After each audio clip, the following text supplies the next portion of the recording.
안녕하세요. 오늘도 사연살롱을 찾아주셔서 감사합니다. 진짜 드라마에서나 보던 상황이 현실이 되어버린 20대 후반 여자예요. 무뚝뚝하지만 저한테만은 따뜻했던 남편의 소름 돋는 배신으로 상처받았습니다. 저는 간호대를 나왔어요. 졸업하면 누구나 꿈꾸는 나이팅게일이 되어보겠다고 생각했죠. 종합병원에 취업을 하면서 남편을 만나게 됐어요. 남편은 소아과 의사로 병원에서 돌부처로 불릴 만큼 무뚝뚝하고 심하게 말하면 사회성이 떨어지는 노총각 의사였어요. 그래서 소아과 간호사로 가면 속 답답해 죽는다는 소문이 돌 만큼 우리 병원 간호사들의 기피과 중 하나였는데 갓 들어온 병아리 간호사에게는 선택권이란 있을 수가 없었고 악명 높은 소아과로 배치됐죠. 남편과의 첫 만남은 정말 아무리 짜도 물 한 방울 나오지 않을 만큼 무미건조했어요. 첫 직장에서 굳이 따지자면 상사라고 할 수 있는 남편에게 저는 최대한 밝은 모습으로 인사했습니다. 안녕하세요, 선생님. 이번에 소아과에 배치된 신입간호사 김지연입니다. 네. 남편의 대답은 네 한마디 뿐이었습니다. 그렇게 시작된 소아과 생활은 정말 하루하루가 어떻게 가는지 모를 정도로 바빴고 누구나 겪는 신입 간호사에 대한 괴롭힘으로 힘든 나날을 보내고 있었습니다. 그리고 정말 남편은 소문대로 돌부처 그 자체였어요. 네, 아니요. 뭐뭐 하세요. 남편에게 2달간 들은 단어의 대부분이 저 3개였고 남편과 30초 이상 대화해본 적이 없을 정도였으니까요. 그렇게 서먹한 관계로 지내던 어느 날 스케줄 전달을 하기 위해 남편의 진료실로 들어갔는데 정말 그 돌부처로 불리는 인간이 맞나? 싶을 정도로 낚시 영상을 보면서 해맑게 웃고 있더라고요. 저는 작은 낚시터를 운영하는 집안의 맏딸로 어릴 때부터 낚시터에 오는 아저씨들에게 훈수를 둘 만큼 낚시라면 빠삭한, 어쩌면 그쪽에서 보기 드문 여자였죠.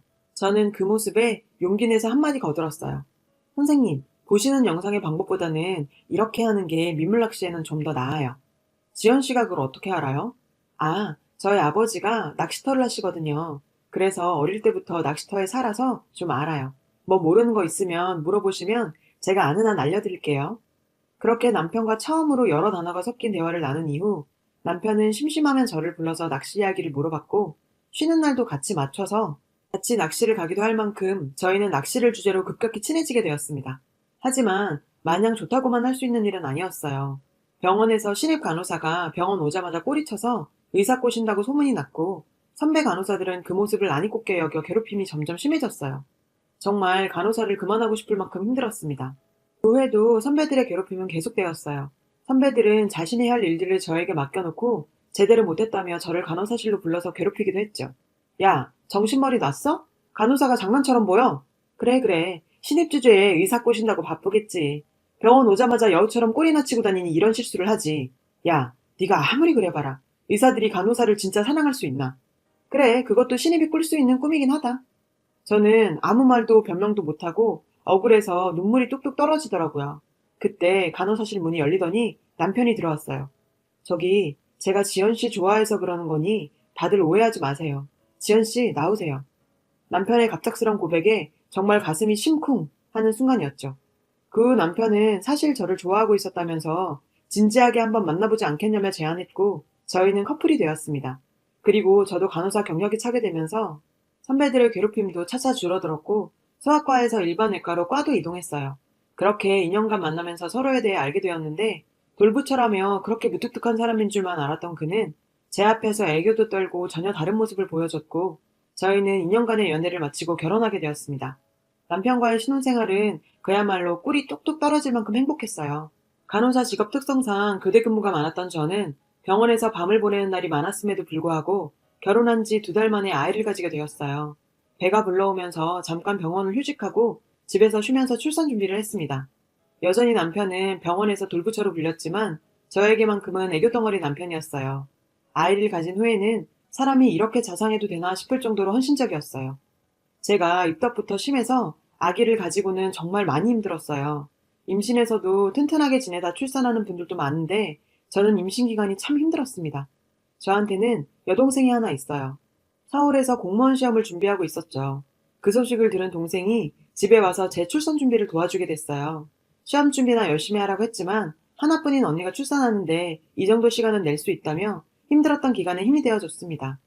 동생이 도와준 덕에 무사히 예쁜 딸아이를 출산할 수 있었고 아이를 돌보는 게 몸이 힘들긴 했지만 정말 너무 예쁜 내 새끼 키우는 맛에 즐거운 시간을 보냈어요. 하지만 동생은 그의 공무원 시험에 떨어졌어요.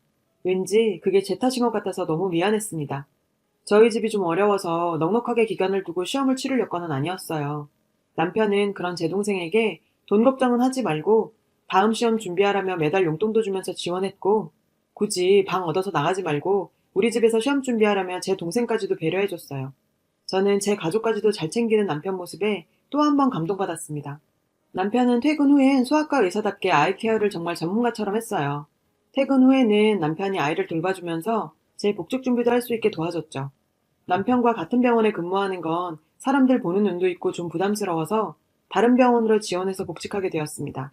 이제 병아리 간호사가 아닌 경력 4년차 간호사 생활을 시작했어요. 제가 야간 당직하는 날에는 동생이 공부하고 돌아와 아이도 돌봐줘서 저도 마음 놓고 일할 수 있었어요. 그렇게 남편과 동생은 많은 시간을 집에서 함께 지내다 보니 보통 형부 처제 사이라기보단 거의 친구 사이라고 해도 믿을 만큼 친해졌어요. 저도 제 동생과 남편이 잘 지내는 모습을 보니 정말 좋았고요. 하루는 퇴근 후 집에 들어갔는데 남편이 팬티 차림으로 동생과 맥주를 마시고 있더라고요. 아무리 친해도 처제 앞에서 팬티 차림이 뭐냐고 제가 잔소리를 했는데 남편은 뭐 매일 보는 사이인데 팬티 차림이 뭐 어떠냐고 허허 웃더라고요. 최근 둘이서 술 마시는 경우도 늘어나고 스킨십도 자연스러워진 것 같아 절대 그럴 일 없겠지만 신경이 좀 쓰이던 차였어요. 제가 야간 당직 후라서 좀 예민했나 싶기도 했지만 육감이었던 건지 뭔지 모를 찜찜함이 남아 있었죠.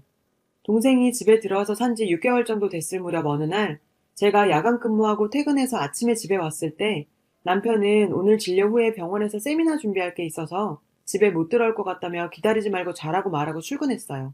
저는 곧 남편의 생일도 있고 전 직장 동료들도 오랜만에 볼 겸 낮 동안 아이 봐주는 이모님과 남편을 위한 서프라이즈를 준비했어요. 남편이 좋아하는 초밥에 커피도 잔뜩 준비해서 저녁에 병원을 방문했죠. 출산 이후 처음 방문하는 거라 다들 반갑게 맞이해 주셨고, 출산하고 더 예뻐졌다며 비결이 남편 사랑이냐는 농담도 하고, 힘들고 많이 울었던 첫 직장이지만 오랜만에 보니 다들 반갑고 친정에 온 느낌이라 좋은 시간이었습니다. 그런데 소아과에서 같이 근무하던 선배가 이상한 말을 했어요. 선생님 어제 세미나 끝내고 하루 쉰다고 오늘 오픈하셨는데 내가 잘못 알았나? 순간 머리가 띵해지더라고요. 분명 오늘 아침에 출근했고 세미나 준비 때문에 못 들어온다고 했었는데 세미나는 끝났고 오늘 오프라고? 차마 모르고 왔다는 소리를 할 수 없었던 저는 알죠, 알죠. 선생님들 보러 온 거죠. 남편 집에 잘 쉬고 있어요. 저도 모르게 이상한 변명 같은 말을 하고 병원을 나섰고 집에 오는 길에 진짜 별의별 생각이 다 들더라고요. 마음이 복잡한 일이 있어 낚시를 갔나 생각도 했지만 낚시 갈 때는 항상 저한테 말하고 갔었거든요. 집에 돌아오니 아직 동생도 안 들어와서 이모님께서 아이를 보고 계시더라고요. 일단 이모님을 빨리 퇴근시켜드렸고 동생한테 전화하니 통화가 되지 않아서 걱정하며 기다렸어요. 결국 둘 다 그날 집에 들어오지 않았어요. 제 이상한 기분들은 자꾸 무언가를 의심하게 만들더라고요. 절대 그럴 일 없을 텐데 그런 의심을 하는 제 자신이 한심하기도 했지만 의심이 되는 건 풀어야죠. 다음날 티내지 않고 남편에게 전화했어요. 자기 어제 세미나 준비 잘했어? 병원에서 하루 종일 있는다고 고생했네. 집에 초밥 만들어놨으니 먹고 쉬어. 응, 어제 세미나 준비 잘 끝냈어. 오랜만에 세미나 준비하니까 피곤하더라. 퇴근하고 봐. 너무 아무렇지도 않게 거짓말하는 남편의 모습에 저는 굳이 열려고 하지 않았던 판도라의 상자를 열 수밖에 없었습니다. 남편 차의 블랙박스를 확인했는데 남편이 정차하고 누군가를 기다리고 있었고 잠시 뒤 여자가 차에 탔는데요. 바로 제 동생이었어요. 그 둘은 어디론가 가고 있었고 그 둘의 대화는 제 귀를 의심하게 할 만큼 충격적이었습니다. 형부, 언니한테는 뭐라고 하고 나왔어요? 세미나 준비한다고 했지 뭐. 걱정하지 마. 네 언니 그런 걸로 의심 안 해. 아, 빨리 받아보고 싶다. 형부 속쪄서 자고 갈 거죠? 응, 오늘 병원서 밤샌다고 했으니까 자고 들어가도 괜찮아. 오늘 밤에 각오해. 아, 뭐야, 형부. 은큼하게. 도대체 이게 무슨 소린지, 속초는 뭐고, 자고 가는 건 또 무슨 소리지? 왜 나한테 말도 없이 내 동생이랑 속초를 간 건지, 내가 모르는 사이에 둘 사이에 무슨 일이 있었던 건지 정말 보고도 믿을 수가 없었어요. 블랙박스에는 팔짱을 끼고 호텔로 함께 들어가는 둘의 모습도 찍혀 있었고, 그걸 보는데 손이 덜덜 떨리고 정신을 놓을 지경이었습니다. 도대체 둘이 어떻게 이런 상황까지 온 건지 결국 집 거실에 설치된 아이 확인용 CCTV까지 돌려보게 됐죠. 아마 그동안 제 스스로 믿고 싶지 않아서 확인하고 싶지 않아서 안 돌려본 건지도 모르겠습니다. 둘은 제가 야간 근무 때마다 거실에서 술을 마시면서 놀고 있었고, 점차 최근으로 올수록 스킨십 강도는 진해지더니 심지어 거실에서 성관계까지 가지고 있더군요. 옆방에선 우리 아이가 자고 있었을 텐데 말이에요. 어떤 생각도 들지 않았어요. 아무것도 모르고 해맑게 웃고 있는 우리 딸을 보자 눈물이 왈칵 쏟아졌고, 아이를 안고 한참 울고 나니 오히려 마음이 편해지더라고요. 저를 눅눅한 이 년놈들을 용서할 수가 없었습니다. 한 3, 4일 정도 지났을까요? 제가 야간 근무인 날 병가를 내고 집으로 갔고, 여전히 남편은 속옷 차림으로 제 동생과 TV를 보고 있더라고요. 갑작스런 저의 귀가에 둘은 놀란 눈치였고, 마치 불륜 현장이라도 들킨 양 옷을 주섬주섬 주워 입더라고요. 언니, 오늘 야간 근무 아니야? 왜 이 시간에 집에?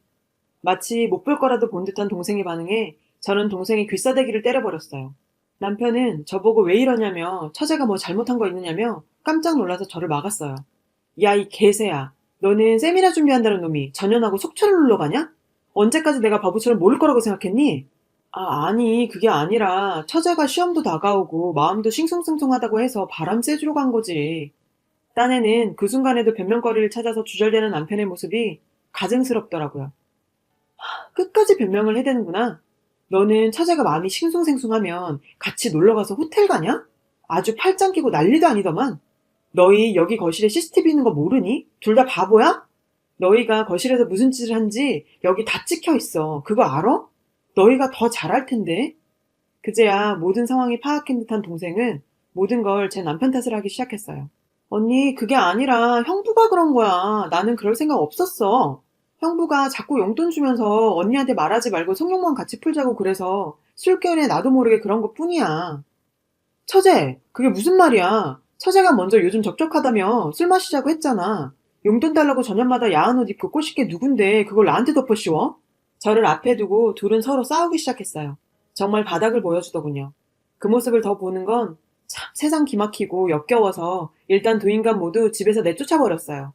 남편은 자기가 순간 눈이 돈 것 같다면서 아이를 봐서라도 한 번만 용서해달라면서 집 현관 앞에서 무릎 꿇고 용서를 빌었지만, 자기 딸을 바로 옆방에 재워두고 처제와 그 짓거리를 한 남편과는 아이를 봐서라도 저런 인간과 더 이상 살면 안 된다는 생각이 들었어요. 이혼 소송 준비를 했습니다. 동생에게는 상간녀 위자료 소송을 걸었어요. 이런 와중에 제가 더 상처받고 기가 막힌 건 친정 부모님의 태도였습니다. 동생을 불륜 상간녀로 만들고 싶냐며 네가 언니로서 용서를 하라더군요. 오히려 저에게 독한 년이라면서 소송을 취해야 할 것을 요구했어요. 제 입장에선 지금 지 언니 남편이랑 노란한 년을 간통죄가 없어져서 감옥에 못 집어넣는 게 아쉬운데, 부모라는 인간들이 하는 소리가 언니로서 봐줘라. 정말 내 부모니까 조금 남아있던 온갖 정이 다 떨어지면서 부모님 얼굴 꼴도 보기가 싫어졌어요. 저 마질합시고 대학 다닐 때부터 알바하면서 학비 충당했고, 친정의 생활비며 용돈, 동생 학원비까지 다 지원하며 살아왔는데 막상 이런 일 터지니 제 상처를 보듬어줄 생각은 안 하고 네가 언니니까 평생 부모가 저런 식이었으니 제 삶이 책임감으로만 가득했나 봐요. 그때 깨달았죠. 다 필요 없는 거였어요. 모든 지원을 중단하고 부모님의 연락도 끊었죠. 그제야 친정엄마는 갑자기 생활비를 끊으면 우리가 어떻게 생활하느냐며 동생 공무원 시험이고 뭐고 머리 빡빡 밀어서 집에 가둬놨다고 제발 위자료 소송이라도 취하해달라면서 이제 와서 싹싹 빌더라고요. 호의가 계속되니 걸린 줄 아는 건 나를 낳은 부모라도 같았나 봅니다. 저는 용서라는 그걸 할 만큼 마음의 상처가 치유되지 않을 것 같아요. 결국 동생은 공무원 시험 포기하고 제 위자료 갚기 위해 공장에 다니고 있어요. 남편은 지금 살고 있는 집을 주기로 했고 아기 양육비와 생활비를 매달 지원하기로 했습니다. 병원에선 처제와 바람나서 저와 이혼했다는 사실이 소문나면서 돌부처가 타락했다며 사람들이 입방하여 우려내렸죠. 제가 죽이지 않아도 사람들이 그렇게 사회에서 매장시키는 모습을 보니 통쾌하기까지 했어요. 안 그래도 사람들과 부침성이 없었던 사람이라 결국 병원을 그만두고 지방으로 내려갔어요. 그렇게 사랑하고 믿었던 인간들의 배신으로 제 인생은 정말 혼돈의 시간을 보냈어요. 그렇게 시간은 흐르고 다 잊고 살 수는 없겠지만 지난 일들 돌이켜볼 여유는 생긴 것 같아요. 나쁜 일을 하고도 자기가 떳떳한 것 마냥 잘 사는 사람들도 있겠지만 남편과 동생을 보면 인생이란 게 다 불공평하지만은 않은 것 같네요. 인과응보죠 뭐. 딸과 둘이 사는 세상이 쉽지만은 않습니다. 그래도 참 행복하다는 생각이 듭니다. 매일 커가는 예쁜 딸이 방긋 웃는 모습을 보면 하루의 피로도 풀려버리네요. 두서없이 써내려간 글이지만 격려와 용기를 주셨으면 합니다. 읽어주셔서 감사합니다. 여러분, 사연 댓글에 응원과 현명한 조언 부탁드려요. 좋아요와 구독은 저에게 큰 힘이 됩니다. 오늘도 좋은 일 가득하세요.